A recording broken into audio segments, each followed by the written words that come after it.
Have you ever had steak ramen on the Blackstone?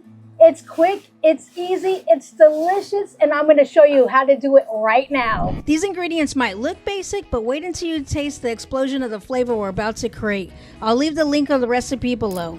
We're going to first start off by salting our steak. This is going to give it the nice char, and it's going to bring up the moisture. Then we're going to hit it with some black pepper. How do you like your steak? Medium or well done? Drop that down below, let me know.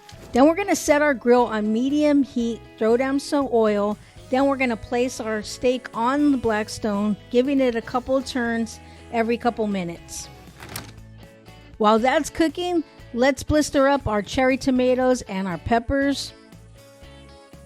Giving those a couple turns and letting it get that nice char on it. I just love the colors of these two. Now they're starting to blister up. This should only take a couple of minutes. Flipping them back and forth after you get the nice char on them and they start to blister up. Go ahead and set those off to the side. Have you ever made ramen this way? Let me know if you tried something different.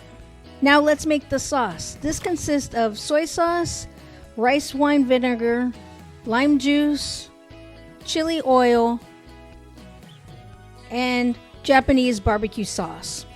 We're going to stir that all up. This smells amazing. We're going to stir it up and then set it aside. And for the star of the show, we're going to throw on our noodles onto the grill, throwing some water down so that we can get them nice and steamed up and dome it. After the steam is trapped in there, it takes about 2 to 3 minutes before you end up with something like this. Yummy, ready to eat noodles. Let's make a little pocket because we're going to throw our sauce onto the noodles. Let's go ahead and drizzle that all nice in there. But don't use it all because we're going to finish it off with the leftovers. So just mix it all in there. Who would have ever thought that noodles could be cooked on the Blackstone? It's just crazy. Now let's chop up our scallions. Get them nice and chopped up. We're going to throw half of them onto the grill with the noodles.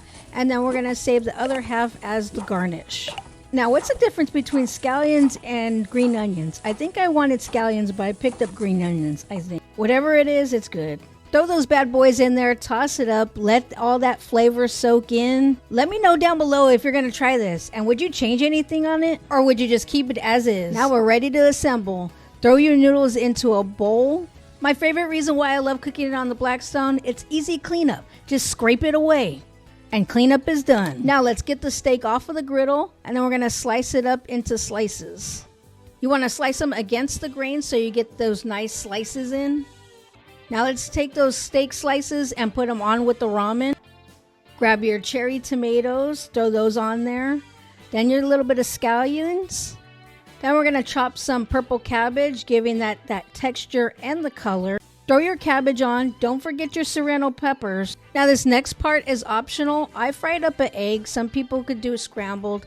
Take the leftover sauce that you have and drizzle it all over to finish it off. And this is what you're left with, taking boring foods and making it look like it came from a 5-star restaurant.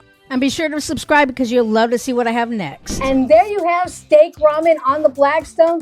Let's get this egg cut open. Oh my gosh, look at that. Oh man, dip it in some steak. Oh man, look at that. Woo, baby. Cheers. Bam. You have to try this one. This is my ultimate new favorite. It has the steak, the egg, and all the color you could ask for. Oh my God, you have to try this.